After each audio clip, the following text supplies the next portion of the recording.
আমন্ত্রণ দুপুরে বাংলাদেশে। শুরুতেই জানিয়ে দেব শিরোনামগুলো।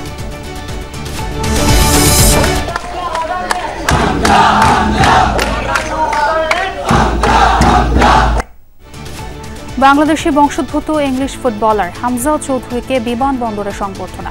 গ্রামের বাড়িতে একদিন থাকার পর যোগ দেবেন দলের সাথে।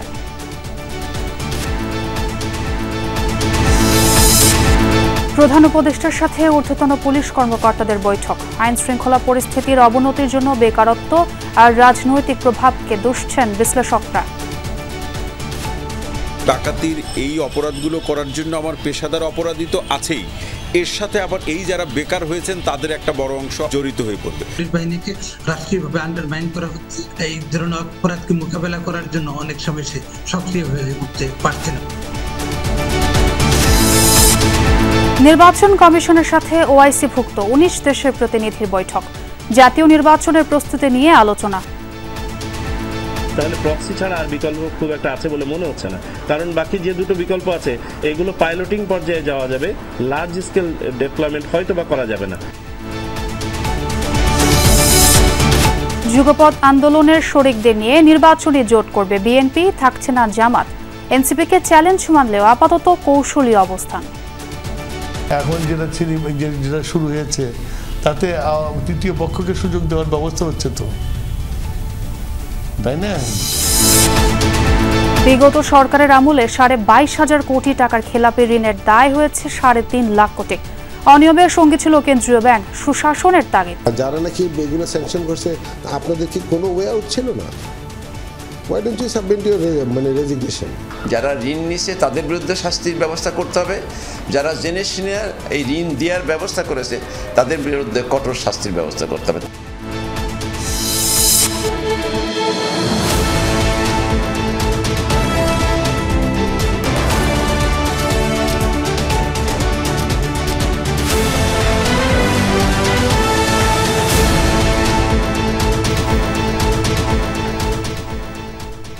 দেখছিলেন শিরোনামগুলো। এছাড়াও দেশ বিদেশের আরও খবর নিয়ে দুপুরে বাংলাদেশে আপনাদের সাথে আছে আমি ছোঁয়া খন্দকার।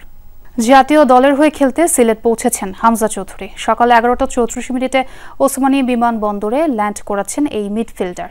হামজার সফর সঙ্গী হয়ে এসেছেন তার মা, স্ত্রী, 3 সন্তান ও 2 ভাই। তার বাবা ইতোমধ্যেই এসেছেন বাংলাদেশে।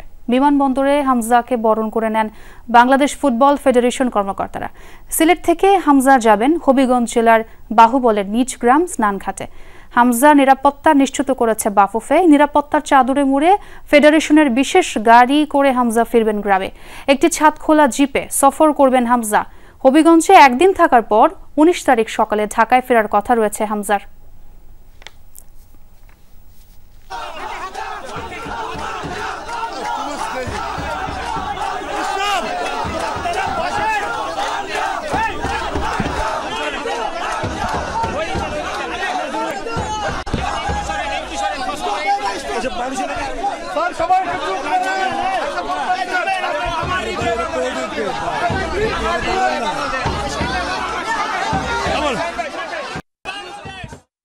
Amazing. It feels like a long time coming.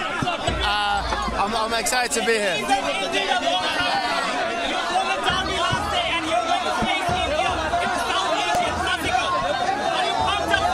Yeah, very much so. Hopefully 2 wins, 2 derbies. So inshallah we'll win and we'll progress. সিলেটে ওসমানী বিমানবন্দরে আছেন সহকর্মী মুজনে বিন তারেক। সরাসরি যুক্ত হচ্ছে তার সঙ্গে। লিয়ানো মার্টিনেজ আর্জেন্টিনার বিশ্বকাপ জয়ী গোলরক্ষক, এরপর আমরা রোনালদিনহোকে আসতে দেখেছি। তো অনেক বড় তারকা এসেছেন, কিন্তু তারা কেউই আসলে বাংলাদেশি পরিচয়টা ছিল না।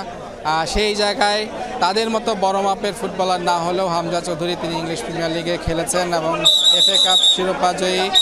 তার মতো একজন ফুটবলার, বাংলাদেশি ফুটবলার, তিনি সেই নতুন পরিচয়ে প্রথমবার বাংলাদেশে এসেছেন। সেটা নিশ্চয়ই এইখানকার যারা ফুটবল সমর্থক আছেন সংস্থা, তাদের জন্য একটা বড় সুসংবাদ, একটা আনন্দঘন একটা দিন। তারা সেই ঐতিহাসিক দিনটা সাক্ষী হতে কিন্তু তারা এই বিমানবন্দরে উপস্থিত হচ্ছেন। আপনারা দেখতে পাচ্ছেন এখানে আইন শৃঙ্খলা রক্ষাকারী বাহিনীর সদস্যরা কী পরিমাণ চেষ্টা করে যাচ্ছেন। তারা এইখানকার পরিস্থিতি একটু নিয়ন্ত্রণে এনে হামজা চৌধুরী এবং তার পরিবারকে গাড়িতে উঠিয়ে দিয়ে হবিগঞ্জের উদ্দেশ্যে যেন যাত্রা করতে পারেন সেই নিশ্চিত করার জন্য। তবে সেটি খুব কঠিন হয়ে পড়েছে।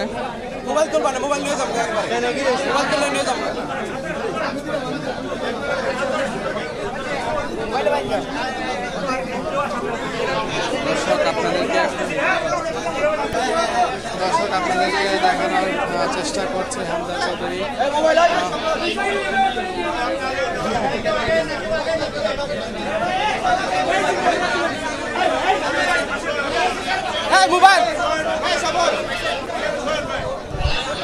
দর্শক আপনারা দেখতে পাচ্ছেন হামজা চৌধুরী এবং তার পরিবারের সদস্যরা বের হচ্ছেন। তাদের জন্য নির্ধারিত বরাদ্দ যে গাড়ি বাফুফে থেকে ব্যবস্থা করা হচ্ছে সেই গাড়িতে করার চেষ্টা করছেন। আমরা দেখছি ছাতা মাথায় এই মুহূর্তে বের হচ্ছেন হামজার বাচ্চা এবং হামজার স্ত্রী, দুই বাচ্চা, তারা কিন্তু এই গাড়িতে উঠছেন এবং হামজার ছোট ভাই তিনি ওই গাড়িতেও উঠছেন। যে বাফুফের পক্ষ থেকে যে সাদা গাড়িটি বরাদ্দ করা হচ্ছে সেটি আমরা দেখতে পাচ্ছি। এরপর নিশ্চয়ই বাফুফে থেকে হামজা চৌধুরীর জন্য যে বরাদ্দকৃত যে গাড়িটি সেই গাড়িতে হামজা চৌধুরী তিনি উঠবেন এবং এরপর তিনি সিলেটের উদ্দেশ্যে যাত্রা শুরু করবেন।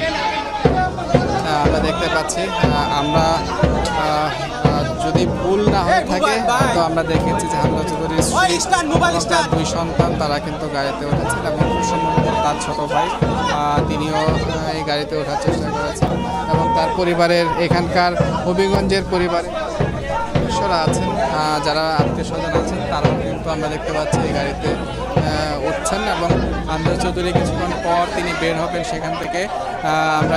আমরা দেখতে পাচ্ছি হামজা চৌধুরীর মা তিনি কিন্তু এখন এই গাড়িতে উঠছেন। আপনারা নিশ্চয়ই এতদিনে হামজা চৌধুরীর মাকে দেখেছেন এবং তিনি কিন্তু এর মধ্যে বেশ দেশের ফুটবল সমর্থকদের কাছে পরিচিত এক মুখ। হামজা চৌধুরীর বাংলাদেশে খেলা, বাংলাদেশে জার্সিতে খেলা, এটা নিশ্চয়ই হামজা চৌধুরীর মার একটা বড় অবদান এবং তার সন্তান খেলছে এবং আমরা হামজা চৌধুরীর বাবাকেও দেখতে পাচ্ছি। তিনি হয়তো এই গাড়িতে উঠবেন কিনা বলা যাচ্ছে না, তবে আমরা জানি যে পেছনে হামজা চৌধুরীর জন্য আরও একটা গাড়ি রাখা হচ্ছে, সেই গাড়িতে হামজা চৌধুরী তিনি গাড়িতে উঠবেন। দর্শক আপনাদেরকে দেখানোর চেষ্টা করছি হামজা চৌধুরী এবং তার পরিবার যারা বাংলাদেশে এসেছেন, বাংলাদেশে উঠবেন, তারা হবিগঞ্জে যাচ্ছেন, বাংলাদেশে এসে পৌঁছেছেন তারা। তার সেই আগমনের মুহূর্তটুকু আপনাদেরকে জানানোর চেষ্টা করছি। আপনারা নিশ্চয়ই যমুনা টেলিভিশনের সঙ্গে আছেন এবং দেখছেন। আমরা একটা পাশে দেখতে পাচ্ছি যে ফুটবল সমর্থকরা তারা ঢোল পিটিয়ে হামজার আগমনকে তারা স্বাগত জানাচ্ছেন। সেই সকাল থেকে এই পবিত্র রমজানের দিনে অনেকেই রোজা রেখেই তারা দারুণ তাদের যে উচ্ছ্বাস সেটা কিন্তু প্রকাশ করছেন, কার্পণ্য করছেন না।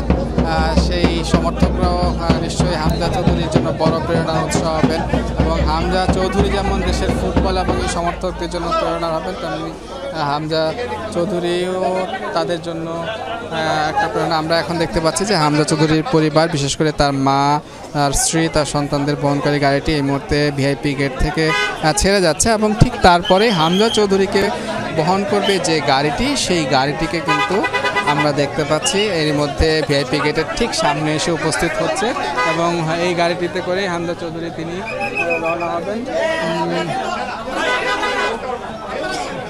রওনা হবেন। আপনাদেরকে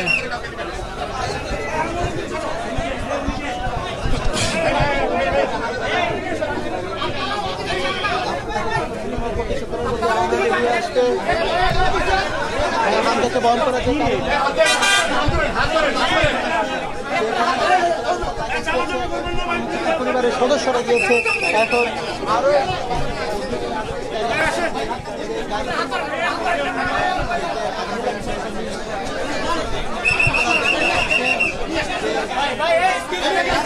ওকে ধরে আসুন জাকালি না যেরকম আছে এরকমই থাকেন। দর্শক আপনাদেরকে দেখানোর চেষ্টা করছি হামজা চৌধুরী তিনি বের হবেন, তার পরিবারের সদস্যরা এরই মধ্যে একটি আলাদা গাড়িতে করে এই ভিআইপি গেট থেকে বের হয়ে সিলেটের হবিগঞ্জের উদ্দেশ্যে রওনা দিয়েছেন। এখন হামজা চৌধুরী আমরা এখানে দেখতে পাচ্ছি যে ভিআইপি গেটের গেস্ট রুমে তিনি এখানকার স্থানীয় সংগঠক এবং ফুটবল সমর্থক তাদের সাথে কিছুটা সময় কাটাচ্ছেন। আছে ভালো, ও এখন বেরোচ্ছে, গাড়িতে উঠবে। হ্যাঁ জি, এখন হ্যাঁ সরাসরি হবিগঞ্জে যাবে। Thank you. আমরা বাফুফের সদস্য সত্যজিৎ দাস রূপু তার সাথে কথা বলছিলাম। দর্শক, হামজা চৌধুরীর স্ত্রী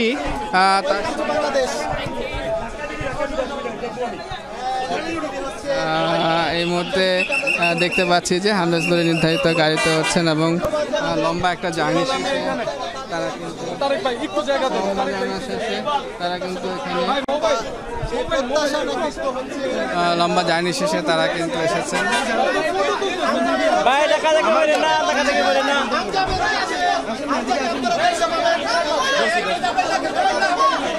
আপনারা দেখা দেখি করেন না।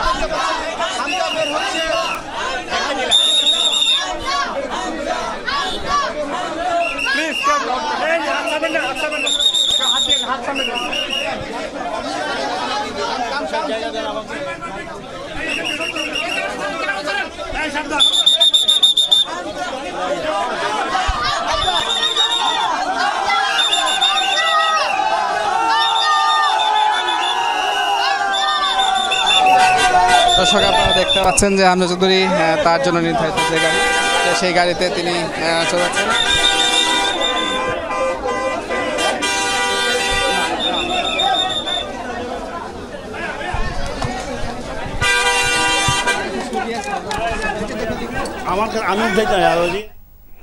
সরাসরি যুক্ত ছিলাম সিলেট ওসমানী বিমানবন্দরে। সেখানে হামজা চৌধুরী পৌঁছেছেন, হবিগঞ্জের উদ্দেশ্যে রওনা দিয়েছেন, সে খবর জানাচ্ছিলেন সহকর্মী তারেক। দেশের আইন শৃঙ্খলা পরিস্থিতি নিয়ে পুলিশের ঊর্ধ্বতন কর্মকর্তাদের সাথে বৈঠক করছেন প্রধান উপদেষ্টা প্রফেসর মোহাম্মদ ইউনূস। প্রধান উপদেষ্টার তেজগাঁও কার্যালয়ে বৈঠক হচ্ছে। মাঠ পর্যায় সহ মোট ১২৭ পুলিশ কর্মকর্তা এতে উপস্থিত আছেন। দেশের সব জেলার পুলিশ সুপার, রেঞ্জ ডিআইজি, মহানগর পুলিশ কমিশনার, সব ইউনিটের প্রধান, পুলিশ সদর দপ্তরের ৩ জন ডিআইজি ও সব অতিরিক্ত আইজিপি এবং আইজিপি উপস্থিত রয়েছেন। এই বৈঠক থেকে আইন শৃঙ্খলা ও বর্তমান পরিস্থিতিতে নানা দিক নির্দেশনা দেয়া হতে পারে। এ বিষয়ে আরো বিস্তারিত জানবো, আমাদের সহকর্মী যোগ দিচ্ছেন তানভীর মৌসুম। তানভীর, এখন সভা কোন পর্যায়ে রয়েছে এবং আইন শৃঙ্খলা পরিস্থিতি উন্নয়নে কি কি দিক নির্দেশনা আসতে পারে, যে খবরটি জানাচ্ছিলাম, নতুন কি কি জানতে পারলেন? ছোয়া সভায় মূলত গুরুত্বপূর্ণ যাদের বক্তব্য দেওয়ার কথা ছিল তাদের সবার বক্তব্য দেওয়া শেষ। বক্তব্য দিয়েছেন প্রধান উপদেষ্টা ডক্টর মোহাম্মদ ইউনূস, এছাড়াও সাথে ছিলেন স্বরাষ্ট্র উপদেষ্টা, স্বরাষ্ট্র সচিব এবং পুলিশের মহাপরিদর্শক, এবং এছাড়াও মাঠ পর্যায়ের কর্মকর্তাদের মধ্যে চট্টগ্রাম রেঞ্জ ও রাজশাহী রেঞ্জ থেকে 2 জন পুলিশের উচ্চপদস্থ কর্মকর্তা যারা মাঠ পর্যায়ে কাজ করেন তারাও তাদের বক্তব্যগুলো দিয়েছেন। অর্থাৎ এখানে মূলত আজকের যে এই বৈঠক সূচিতে যা যা বক্তব্য দেওয়ার কথা ছিল সেগুলো সবগুলোই কিন্তু এসেছে, এবং এরপর পরবর্তীতে প্রেস উইংও কিন্তু সেই বিষয়টি আমাদেরকে জানিয়েছে। হয়তো এর পরবর্তী বুলেটিনে আমরা সেক্ষেত্রে কি সিদ্ধান্ত এলো এবং প্রধান উপদেষ্টাই বা কী দিক নির্দেশনা দিলেন, কী কথা বললেন তিনি উচ্চপদস্থ পুলিশ কর্মকর্তাদের সাথে, সে বিষয়গুলো নিয়ে আমরা হয়তো বিস্তারিত জানাতে পারবো।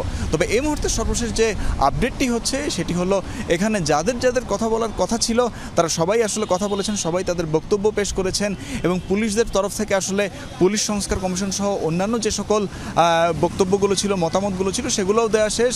এবং এছাড়াও তাদের যে অন্যান্য বিষয়গুলো, তাদের অভিজ্ঞতা এবং তারা কী ধরনের কর্মক্ষেত্রে সমস্যাগুলো সম্মুখীন হয়ে থাকেন সে বিষয়গুলো কিন্তু তারা প্রধান উপদেষ্টাকে জানিয়েছেন, এবং প্রধান উপদেষ্টাও কিন্তু তাদের সে সকল কথা শুনেছেন। ধন্যবাদ তানভীর, আপনার কাছ থেকে আমরা বৈঠকের পরবর্তী খবরগুলো জেনে নেব। রাষ্ট্রীয়ভাবে অবমূল্যায়ন করে রাখায় এখনও পুরোপুরি সক্রিয় হতে পারছে না পুলিশ, এমন মত প্রকাশ করে অপরাধ বিশ্লেষকরা বলছেন কমিশনের প্রস্তাবনা অনুযায়ী যথাযথ সংস্কার না হওয়াও একটি বাধা। পুলিশের ব্যর্থতার পাশাপাশি বেকারত্ব আর রাজনীতির প্রভাবকে আইন শৃঙ্খলার অবনতির কারণ হিসেবে দেখছেন আরেক অপরাধ বিশ্লেষক ডক্টর তৌহিদুল হক। তবে পুলিশ বলছে অপরাধ নিয়ন্ত্রণে গতি বাড়ানোর চেষ্টা করছেন তারা। শাকিল হাসানের রিপোর্ট। জুলাই অভ্যুত্থানে পুলিশের নিষ্ঠুরতা জনমনে ক্ষত তৈরি করেছে। হতাহতদের স্বজন ছাড়াও অনেক মানুষ এখনও ক্ষুব্ধ পুলিশের উপর। তারই বহিঃপ্রকাশ ঘটেছে 5 আগস্ট পরবর্তী সময়ে। এই দুর্বলতার সুযোগ নিয়ে পুলিশের উপর সুযোগ সন্ধানীদের হামলার ঘটনাও ঘটেছে। কর্মক্ষেত্রে অনুপস্থিত অনেকে, গ্রেপ্তার অনেকের বিচার চলছে, আবারও অপরাধে জড়িয়ে পড়েছেন কেউ কেউ। গণমাধ্যমে প্রতিদিনই খবর হচ্ছে সেসব। নৈতিকতা ভেঙে গেছে অনেক সদস্যের, যার প্রভাব পড়ছে মাঠ পর্যায়ে কাজ করা পুলিশের ওপর। চুরি, ছিনতাই, চাঁদাবাজি সহ ডাকাতির এই অপরাধগুলো করার জন্য আমার পেশাদার অপরাধী তো আছেই, এর সাথে আবার এই যারা বেকার হয়েছেন তাদের একটা বড় অংশ আবার এই ধরনের অপরাধগুলোর সাথে জড়িত হয়ে পড়বে। তার মানে আমার এই বাস্তবতার কারণেই আমার অপরাধীর সংখ্যাটা বাড়ছে। গত 7 মাসের অপরাধের ভয়াবহতায় শঙ্কা বেড়েছে সাধারণের মাঝে। বিশেষ করে শহর এলাকায় সন্ধ্যার পরপরই নিজেদের নিরাপদ মনে করছেন না নাগরিকরা। মুষ্টিময় কিছু লোকের কাছে মনে হয় যেন আমরা বন্দী হয়ে আছি। এই বন্দী অবস্থা থেকে আমরা মুক্তি চাচ্ছি। পুলিশকে সেই অনুসারে আগায় আসতে হবে। মানুষের বন্ধু হিসাবে যদি হয় তাহলে মানুষরা সাহস পাবে পুলিশের কাছে যাইতে, পুলিশের কাছে আবেদন জানাইতে যে কি ফেস করতেছে। এতদিনেও পুলিশকে কেন তৎপর করা গেল না? কেন জোড়া লাগছে না জনগণের সঙ্গে আস্থায় ফাটল ধরা সম্পর্কে? রাজনৈতিক কারণ আছে এখানে, তারপরে সামাজিক, তারপরে সাংস্কৃতিক বিভিন্ন কারণে রয়েছে এবং পুলিশ বাহিনী বিগত সময়ে যে রোল এবং ফাংশন করেছে সেগুলি নিয়ে বিতর্ক আছে। পুলিশ বাহিনীকে রাষ্ট্রীয়ভাবে আন্ডারমাইন করা হচ্ছে, যার ফলে পুলিশ সে স্বতঃস্ফূর্ত হয়ে যে এই ধরনের অপরাধকে মোকাবেলা করার জন্য অনেক সময় সে সক্রিয় হয়ে উঠতে পারছে না। সমস্যার গোড়ার কারণগুলো বলার পাশাপাশি এর সমাধানও তুলে ধরলেন পুলিশ নিয়ে কাজ করা এই গবেষক। বিকেন্দ্রীকরণ, রাজনীতি প্রভাবমুক্ত করা, ইন্ডিপেন্ডেন্ট পুলিশ কমিশন করা, এগুলি বলা হয়েছে এটা সরকার বিবেচনা করতে পারে। বিবেচনা কেন, একেবারে ওয়েল স্ট্রাকচার একটা এখনই করা থাকবে এবং সেটা বাস্তবায়ন করা হবে। এই সময়টা যদি এখন না করা হয়, এটা ভবিষ্যতে কখনো এই কমিশন, কখনোই পুলিশ কমিশনের সুপারিশগুলি কখন কার্যকর হবে, কিন্তু রাষ্ট্র এটা কতটুকু নিতে চায় অথবা নিতে চায় না সেটা নিয়ে আমার সন্দেহ আছে। ঊর্ধ্বতন কর্মকর্তারা বাহিনীর শৃঙ্খলা ফিরিয়ে আনার চেষ্টা করছে বলে জানায় পুলিশ। অপরাধ নিয়ন্ত্রণেও গতি বাড়ানোর চেষ্টা করছে তারা। দু একটা বিচ্ছিন্ন ঘটনা ছাড়াই রাজধানীর আইনশৃঙ্খলা পরিস্থিতি মোটামুটি স্থিতিশীল রয়েছে। এটা নিয়ে অবশ্য আমরা কোনোভাবেই আত্মতুষ্টিতে মধ্যে নেই, আমরা সর্বাত্মক চেষ্টা করছি। আইন শৃঙ্খলা বাহিনীর হিসেবে চলতি বছরের প্রথম 2 মাসেও অপরাধের ঊর্ধ্বগতি স্পষ্ট। শাকিল হাসান, যমুনা নিউজ, ঢাকা। বড় পরিসরে প্রবাসীদের ভোটে অন্তর্ভুক্তি নিশ্চিত করতে চাইলে প্রক্সি ভোটের বিকল্প নেই বলে জানিয়েছেন নির্বাচন কমিশনার আবুল ফজল মোহাম্মদ সানাউল্লাহ। তারা যেন ভোট দিতে গিয়ে আইনগত ঝামেলায় যেন না পড়ে সেটি নির্বাচন কমিশন দেখবে বলে জানান তিনি। ইসলামী সহযোগিতা সংস্থা OIC-ভুক্ত দেশগুলোর বাংলাদেশ মিশন প্রধানদের সঙ্গে বৈঠক শেষে তিনি এসব কথা বলেন। নির্বাচন সংশ্লিষ্ট সংস্কারে সমর্থনের কথা জানিয়েছেন মিশন প্রধানরা। সোমবার বেলা 11টায় নির্বাচন ভবনে এই বৈঠক শুরু হয়। বৈঠকে ত্রয়োদশ জাতীয় সংসদ নির্বাচনের প্রস্তুতি সহ সার্বিক পরিস্থিতি তুলে ধরেন প্রধান নির্বাচন কমিশনার AMM নাসির উদ্দিন। এর আগে 19 দেশের মিশন প্রধানদের চিঠি দিয়ে ইসির পক্ষ থেকে আমন্ত্রণ জানানো হয় আফগানিস্তান, আলজেরিয়া, ব্রুনাই দারুসালাম, মিশর, Indonesia, Iran, Iraq, Kuwait, Libya, Malaysia, মালদ্বীপ, মরক্কো, ওমান, পাকিস্তান, সৌদি আরব, তুরস্ক এবং সংযুক্ত আরব আমিরাত।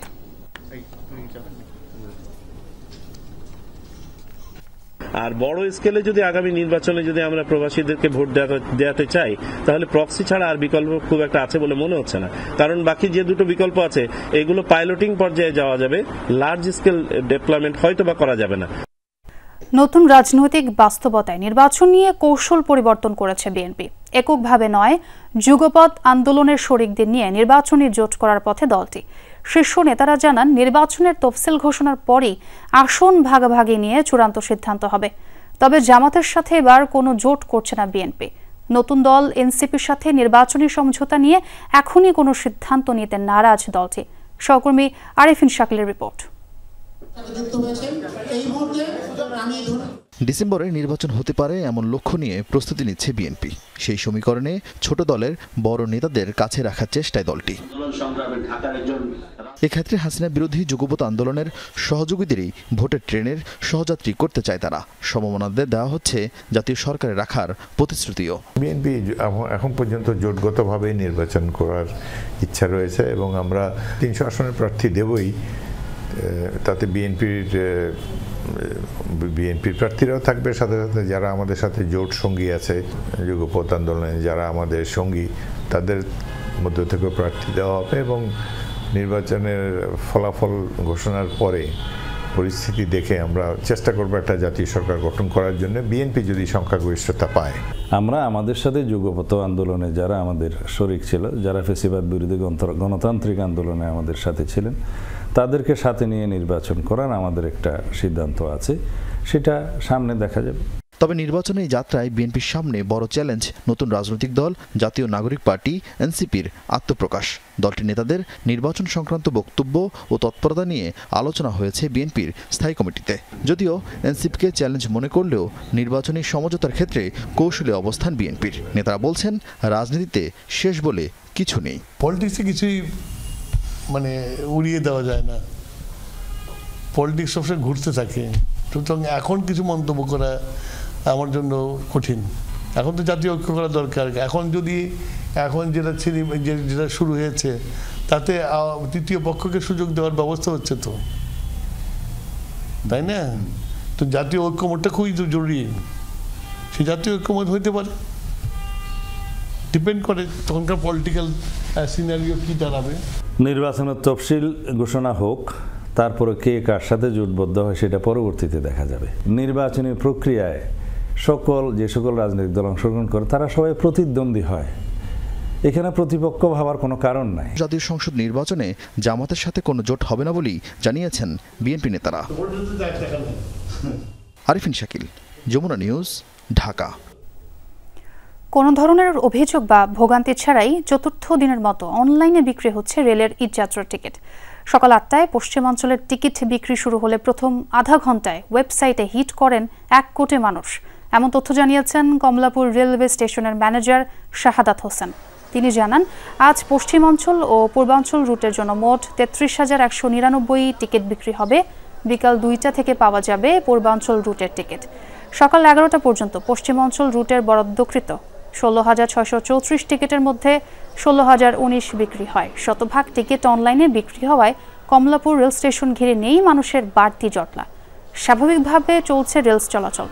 স্টেশন ম্যানেজার জানান, বিভিন্ন রুটে ট্রেনের সংখ্যা বাড়ায় মানুষের ভোগান্তি কমেছে, বেড়েছে রেলের যাত্রী। 16,634 আর সকাল 10টা 30 পর্যন্ত আপডেট হলো 16,019টা টিকিট অলরেডি বিক্রি হয়ে গেছে। যাত্রী সাধারণ যখনই যেদিকে মুভ করার চেষ্টা পারতেছে টিকিটগুলো পাচ্ছে। হ্যাঁ, কিছু বিষয় হলো অনেক যাত্রী হয়তো সবাই টিকিট পাচ্ছে না, কিন্তু নির্বিঘ্নে টিকিটগুলো পাচ্ছে।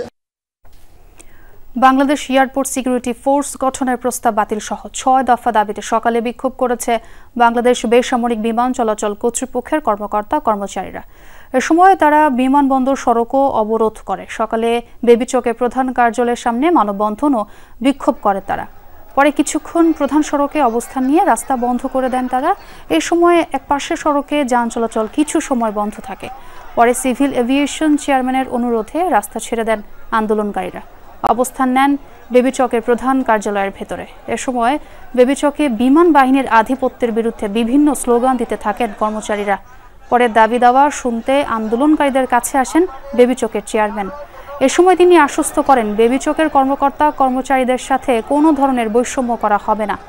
এ সময় তাদের 10 সদস্যের একটি কমিটি করে আলোচনার প্রস্তাব দেন তিনি। এরপরেই বিক্ষোভ প্রত্যাহার করেন কর্মকর্তা কর্মচারীরা।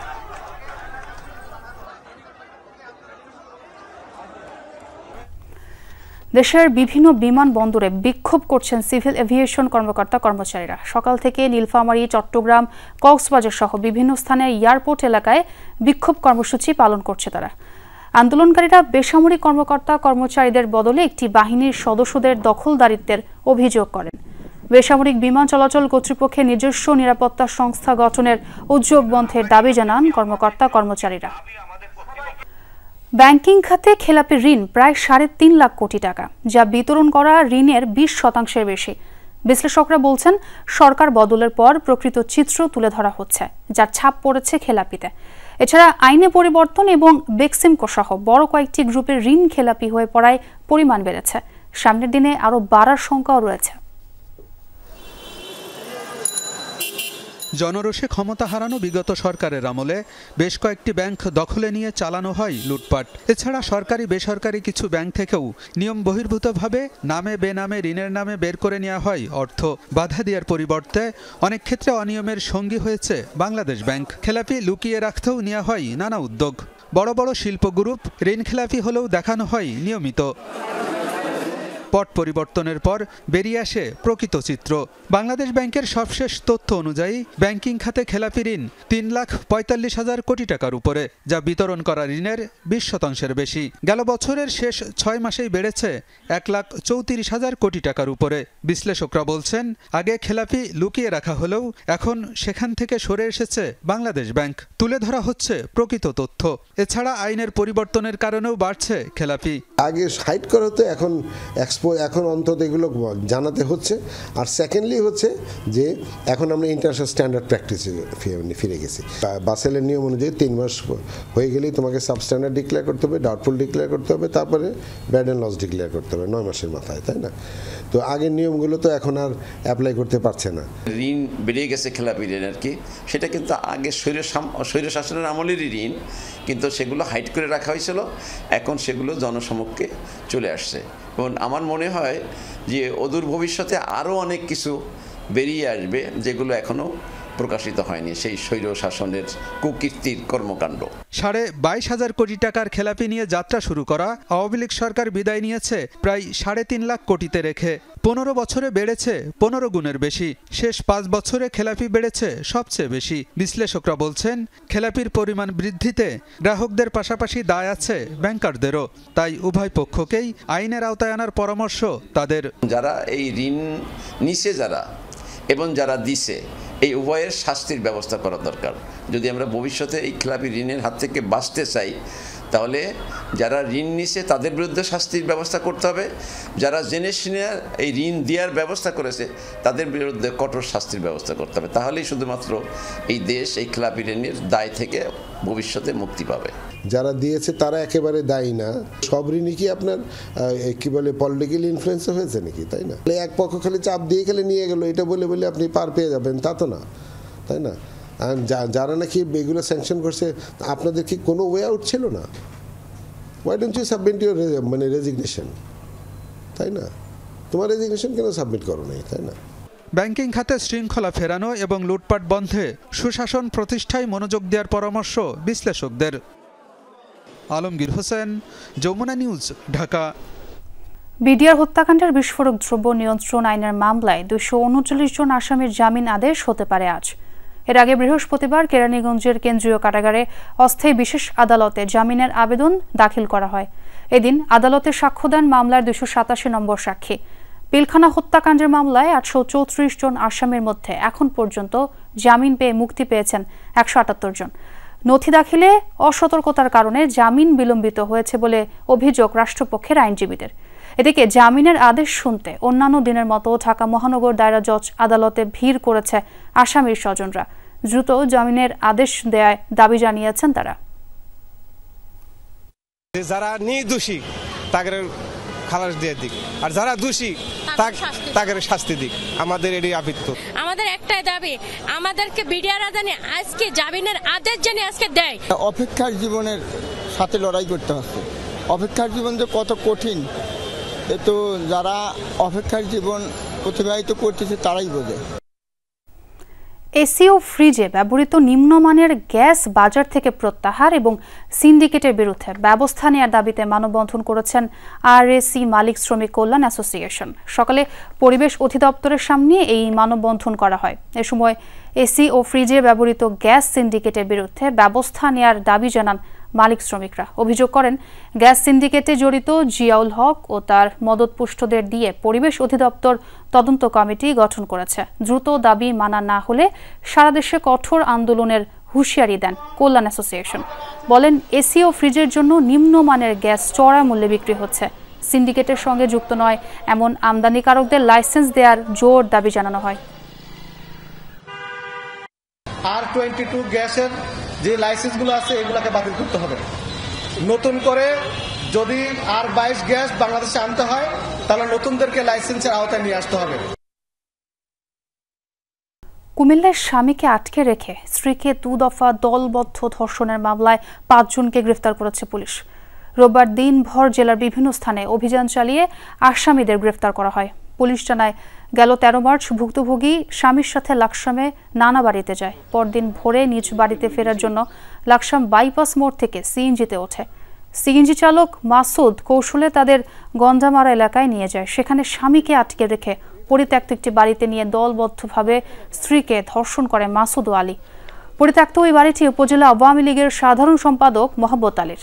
5 আগস্ট সরকার পতনের পর বাড়িটি ভাঙচুর করা হয়। পরে সেখান থেকে ভুক্তভোগীকে বিলকিস আক্তার নামের এক নারীর ভাড়া বাসায় নিয়ে আরেকবার নির্যাতন করা হয়। এ ঘটনায় রোববার মামলা হলে ধর্ষণের দায়ে মাসুদ ও আলী এবং ধর্ষণের সহযোগিতার অভিযোগে হৃদয়, আলামিন ও বিলকিসকে গ্রেফতার করে পুলিশ। ওর হাজব্যান্ডকে ওই যে আপনার লালমাই বাগমারা ওখানে করে রাস্তার পাশে নামায় দিয়ে ওর ওয়াইফকে নিয়ে আমাদের ইয়াতে ঢুকে গেছে লাকসামে। ঢুকে ওই যে মন্ত্রী আছে না, মন্ত্রী একটা বাড়িটা তখন পরিত্যক্ত বাড়ি হয়ে গেছে, ওই বাড়িতে নিয়ে ওই যে 2 জনে রেপ করছে। মুঘল সম্রাট আওরঙ্গজেবের মাজার উচ্ছেদের দাবিকে কেন্দ্র করে তোলপাড় চলছে ভারতের মহারাষ্ট্রে। হিন্দুত্ববাদী গোষ্ঠী বজরং দল এবং বিশ্ব হিন্দু পরিষদ আওরঙ্গজেবের মাজার উচ্ছেদের দাবিতে বিক্ষোভের ঘোষণা দেয়। সোমবার ওই বিক্ষোভ হওয়ার কথা। সরকার যদি সমাধিটি অপসারণ না করে তাহলে সেটি ভাঙার হুমকিও দিয়েছে উগ্র হিন্দুত্ববাদী দল দুটি। সে ঘোষণার পর সম্ভাজিনগরের খুলবাদে মুঘল সম্রাট আওরঙ্গজেবের মাজার ঘিরে নিরাপত্তা ব্যবস্থা জোরদার করা হয়েছে। পরিস্থিতি নিয়ন্ত্রণে রাখতে মোতায়েন করা হয়েছে সিআরপিএফ সদস্যদের। একই যুগে টর্নেডো, ধূলিঝড় এবং দাবানলের তাণ্ডবে যুক্তরাষ্ট্রে প্রাণহানি বেড়ে দাঁড়িয়েছে অন্তত 40 জনে। দুর্যোগের কবলে দেশটির মধ্য পশ্চিম ও দক্ষিণাঞ্চল। টর্নেডোর কারণে মিসিসিপিতে প্রাণ হারিয়েছেন 6 জন। প্রাণহানি হয়েছে আলবামা রাজ্যেও। প্রবল ধূলিঝড়ে সড়ক দুর্ঘটনায় অন্তত 12 জনের মৃত্যু হয়েছে কানসাস ও টেক্সাস রাজ্যে। এদিকে বন্যায় বিপর্যস্ত টেনেসি, কেন্টাকি, নর্থ ক্যারোলাইনা সহ বেশ কিছু অঞ্চল। ঘন্টায় 133 কিলোমিটার বেগের তীব্র বাতাসে ওকলাহোমায় নতুন করে শুরু হয়েছে আরও 150 দাবানল। পুড়ে ছাই হয়েছে প্রায় 1,70,000 একর জমি। ব্যাপক ক্ষতিগ্রস্ত অন্তত 300 স্থাপনা। দুর্যোগকালীন সতর্কতা জারি করা হয়েছে আরকানসাস, জর্জিয়া ও ওকলাহোমাতে। 7 মাস দখলে রাখার পর এবার রাশিয়ার কুরস্কের সুধোজা নগরীর নিয়ন্ত্রণ হারালো ইউক্রেন। রুশ সেনাদের কাছে পরাস্ত হয়ে এবার অঞ্চলটি থেকে সেনা প্রত্যাহার করে নিয়েছে ইউক্রেন। শনিবার বিষয়টি নিশ্চিত করে দেশটির সশস্ত্র বাহিনী প্রধান। যুদ্ধবিরতি তৎপরতার মধ্যেই সীমান্তবর্তী অঞ্চলটিতে হামলার পরিধি ব্যাপক হারে বাড়ায় রাশিয়া। রুশ প্রতিরক্ষা মন্ত্রণালয়ের দাবি, গেল 24 ঘন্টায় কুরস্কে পুতিন বাহিনীর হামলায় হতাহত হয়েছে কমপক্ষে 220 ইউক্রেনীয় সেনা। কমপক্ষে 19 দফায় চালানো হয়েছে বিমান হামলা। চলছে বাসিন্দাদের নিরাপদ স্থানে সরানোর কাজ। গেল বছরের আগস্টে ইউক্রেনের অতর্কিত হামলায় কুরস্কের সুধোজা নগরীর নিয়ন্ত্রণ হারায় রুশ সেনারা। আলোচিত মার্কিন যুদ্ধবিমান F-35 ফাইটার জেটের নতুন চালান পেল ইসরায়েল। 3টি বিমান নেভাতিম বিমান ঘাঁটিতে অবতরণ করেছে বলে জানায় ইসরায়েলি প্রতিরক্ষা বাহিনী। যুক্তরাষ্ট্রের সাথে ইসরায়েলের চুক্তি হওয়া 50টি F-35 বিমানের মধ্যে 42টি এখন IDF এর হাতে। আগামী 2 মাসের মধ্যে আরও 3টি ফাইটার জেট সরবরাহ করা হবে ইসরায়েলের কাছে। বাকি 3টি 2025 সালের শেষের দিকে এবং শেষ দুটি 2026 সালে সরবরাহ করা হবে। ইসরায়েলকে 25টি যুদ্ধ বিমান সরবরাহ করার লক্ষ্যে 2023 সালে তেল আবিব ওয়াশিংটন চুক্তি হয়। দুপুরে বাংলাদেশের প্রথম ঘন্টা থেকে বিদায় নিচ্ছি। পরের ঘন্টার খবর নিয়ে ফিরবেন সহকর্মী ইশরাত জাহান। সঙ্গেই থাকুন।